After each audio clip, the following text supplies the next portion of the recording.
राना एहसान अफजल साहब को ज़हमत दी है, सीनियर सियासतदान है, वज़ीर-ए-आज़म कोऑर्डिनेटर हैं। कई एक मामला पे बात करनी है। राना साहब, यहाँ जंगें लगी हुई हैं, आपने गवर्नर अच्छा खासा चलता जो है उसकी छुट्टी कर दी, कामरान टिसोरी साहब को क्यों हटाया है, क्या वजह बनी है जनाब? बिस्मिल्लाह रहमान रहीम, बहुत शुक्रिया।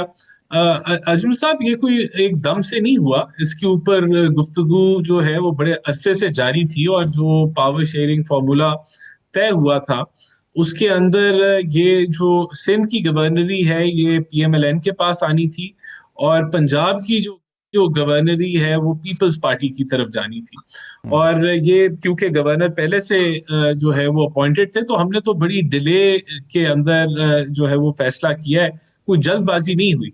तो पीएमएलएन ने जो एक एग्रीमेंट थी जिसके जिसके अंदर ऑब्वियसली एमक्यूएम से कोई ऐसा हमारा कोई कमिटमेंट नहीं थी कि उनके गवर्नर कंटिन्यू करेंगे।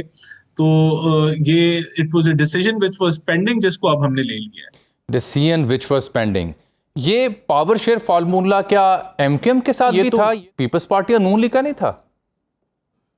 जी बिल्कुल, एमक्यूएम के साथ जो हमारी डिस्कशन थी उसमें गवर्नर सिंध का जो स्लॉट था वो हमने एमक्यूएम को नहीं देना था। ऐसी कोई कमिटमेंट हमारी एमक्यूएम के साथ नहीं थी, और वो इससे बखूबी वाकिफ हैं कि ये पीएमएलएन के साथ पीएमएलएन की तरफ जानी थी as per peoples party commitment. हमने तो बल्कि इस के ऊपर कोई ज्यादा कोई शोर शराबा नहीं मचाया और कोई ज्यादा पुश नहीं किया। तो फाइनली ये हमारी उनसे एक तरीके से उनको भी पता था ये होना है, और अब ये प्राइम मिनिस्टर ने ये फैसला जो अच्छा, वैसे राना साहब, ये फार्मूला है क्या पावर शेयरिंग का? क्योंकि यहाँ पंजाब में नून और पीपल्स पार्टी के बीच चंद माह पहले अनबन भी हुई, खटपट भी हुई, कभी पता चला कि कोई शेयर फार्मूला नहीं है, कभी पता चला है। विचली गल की है? नहीं, देखिए वो तो शुरू में सारा कुछ सेटल हो गया। आपने देखा कि चेयरमैन सेनेट उनके पास है, जितने आईनी ओहदे हैं सदारत उनके पास है। ये कोई नया इंकशाफ नहीं है।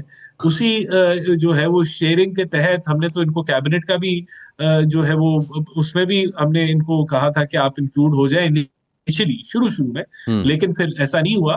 तो ये तो चीजें इलेक्शन के वक्त ही डिसाइडेड थी, और इसमें कोई ऐसी कोई ढकी छुपी चीज नहीं है जो आपने काबीना काबीना का जिक्र आपने के था कि वो शामिल हों, नहीं हुए।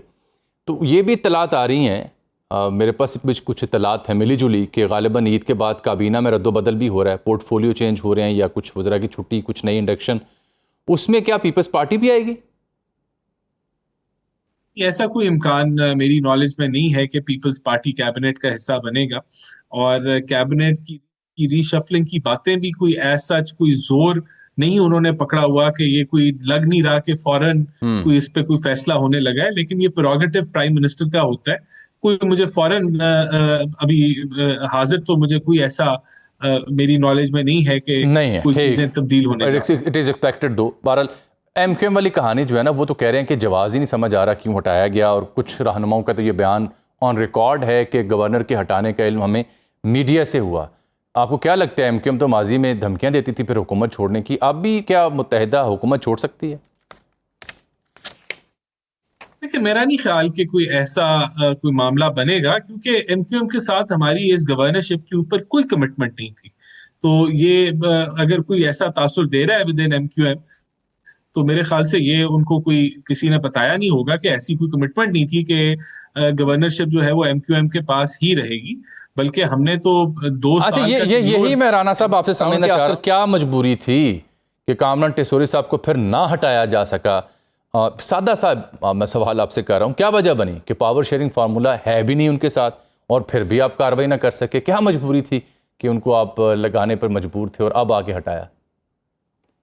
नहीं, इसके ऊपर हमने कोई इसको परसू नहीं किया। कोई सिंध के चैप्टर से भी इतना पीएमएलएन का जो चैप्टर है कोई बहुत पुश एंड पुल नहीं आया। एक फैसला था, एक पेंडिंग फैसला था जो फाइनली प्राइम मिनिस्टर ने ले लिया, और पार्टी के से मुशावरत के बाद ये फाइनल फैसला जो है वो हो गया।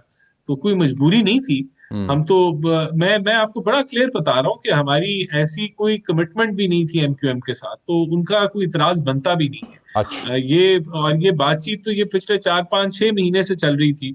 इसके ऊपर गुफ्तगू चलिए मान लेते हैं। अब जरा खान साहब का मामला भी है ना अजदा, डिवीजन बेंच के सामने कमरा नंबर 5 में। तो मेडिकल बोर्ड कमिश्नर बनाएंगे इस्लामाबाद के, उनकी सिफारिश पे तय होगा हॉस्पिटल जाना या नहीं जाना। हुकूमत विलिंग है अगर सिफारिश आती है कि जी हाँ जी ले जाएं अस्पताल?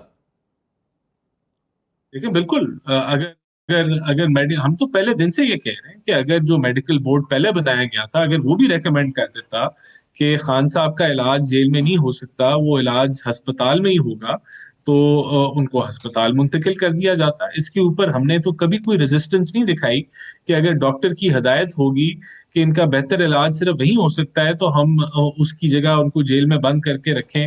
और क्योंकि ऐसी कोई मेडिकल जो डॉक्टर्स थे पिम्स के, उन्होंने तो सेटिस्फेक्शन का इजहार किया कि उनका इलाज भरपूर तरीके से हो रहा है, रिकवरी भी हो रही है, कोई इतनी परेशानी की बात भी नहीं है। तो इस वजह से, और हमें इनको अस्पताल रखने की जरूरत भी नहीं है, तो ये बुनियादी वजह थी कि उनको अस्पताल मुंतकिल नहीं किया गया। अब अगर अगर हाईकोर्ट के ऑर्डर्स हैं तो उनको हम इम्प्लीमेंट करेंगे, कोई ऐसी बात नहीं है।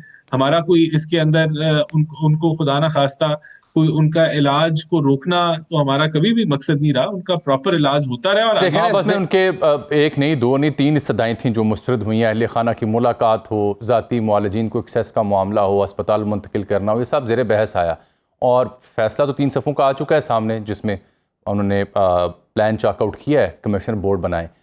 लेकिन रिमार्क्स के दौरान तशवीश भी थी सेहत के हवाले से भी, और जो बुनियादी तौर पर उनकी बात है कि मिलने नहीं दिया जा रहा, वो भी ज़ेर बहस आई। अब अहम बात यह है कि जो advocate general Islamabad high court के, वो ऑन रिकॉर्ड ड्यूरिंग दी ये जो समाअत हो रही थी, उन्होंने कहा कि हम ज़िम्मेदार होंगे, इलाज उनका हो रहा है, बेहतर हो रहा है, और उनकी सेहत के हवाले से हम ज़िम्मेदार होंगे। इस पे जज भी हैरान हुए कि इस कदर एतमाद, तो इस कदर एतमाद की वजह क्या है advocate general Islamabad high court की? क्या हुकूमत भी इस बात की तस्दीक करती है कि सेहत ठीक है, उनकी परेशानी की ज़रूरत नहीं, जिसकी वजह से एडवोकेट जनरल ने इस कदर पुरएतमाद बयान दिया before the court of law?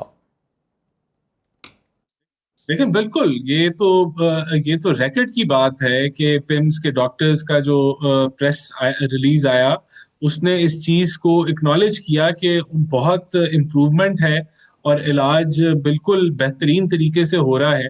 और जो न्यूट्रल डॉक्टर्स थे इसमें, जिस तरह नदीम कुरैशी साहब, उन्होंने इस चीज का सेटिस्फैक्शन का इजहार किया कि अगर वो बाहर भी होते तो यही इलाज उनका होता। और देखें, ये तो इसमें तो कोई शक ही नहीं होना चाहिए कि अगर वो अडयाला जेल के मेहमान हैं 14 साल के लिए करप्शन के ऊपर, और वो सजा काट रहे हैं, तो अडयाला जेल की उनके ऊपर बहुत सारी रिस्पॉन्सिबिलिटीज हैं।